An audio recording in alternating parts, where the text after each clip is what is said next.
Use the skills of observing, predicting, and measuring in performing simple guided science activities.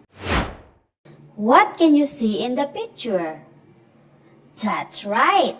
These are balloons, a ruler, and a glass of water.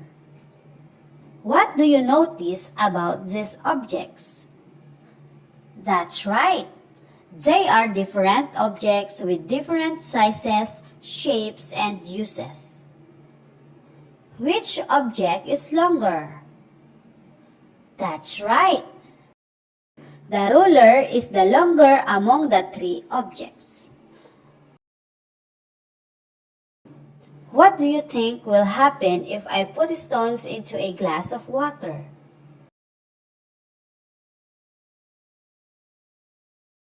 That's right. The water level will rise because the stones will take up space in the water.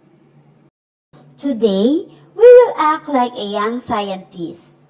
We will learn how to observe, predict, and measure while doing simple science activities. Look at this. What are the objects that being shown? That's right. The objects are notebook, pencil, chalk, and eraser.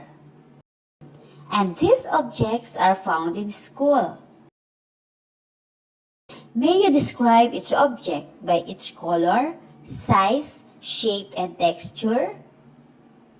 You're right.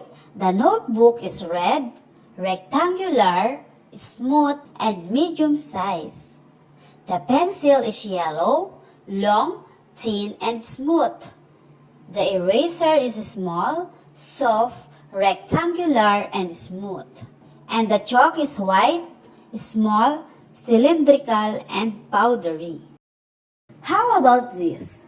What do we call these objects? That's right. These are spoon, pillows, cotton, and twigs. And these objects are found at home and surroundings.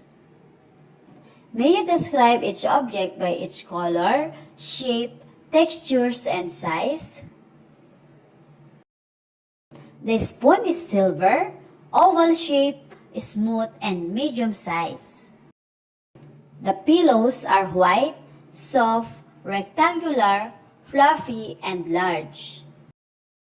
The cotton is white, soft, fluffy, and small.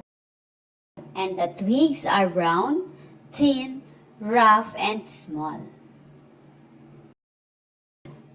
Do you know that we gather those informations through observing? And observing means using our senses to gather informations. Now, how about this? What do we call this object? That's right, this is a balloon. What do you think will happen if we blow more air into the balloon? You're right. If we blow more air into the balloon will become bigger and expand. If too much air is blown into it, the balloon may burst. Here is another example. This is a glass of water with ice cubes. What do you think will happen to the ice if we leave it outside for a long time? That's right. The ice will melt and turn into water. When we are thinking what may happen when doing one thing is called predicting. And predicting means making a smart guess about what may happen based on what we see or know. How about this? What is this? You're right. These are ruler and string. Based on this picture, what do you think is the measure of string? That's right. The measure of string is 15 centimeter.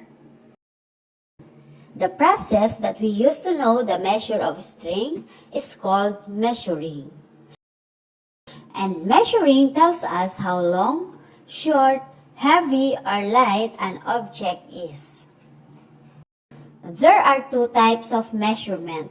the non-standard measurement and standard measurement.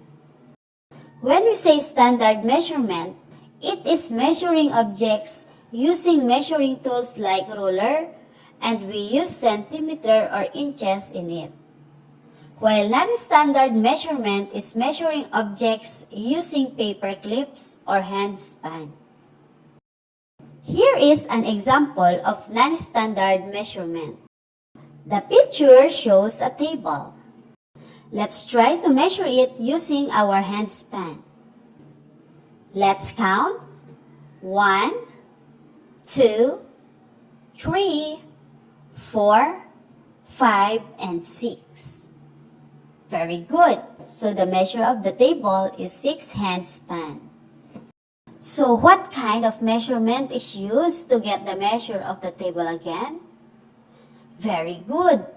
It is non-standard measurement.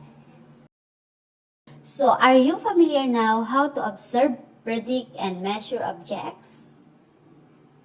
Always remember that observing means using our senses to gather information. Predicting means making a smart guess about what may happen based on what we see or know. And measuring tells us how long, short, heavy, or light an object is. Now, prepare your pencil and paper for the following activities.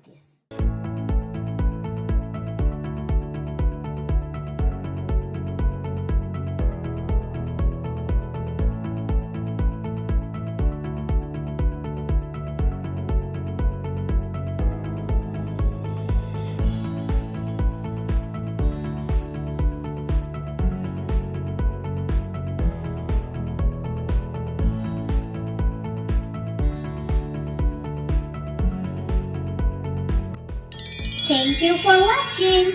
Please don't forget to like, share, and subscribe and turn on the notification bell so you'll be updated for our next lesson.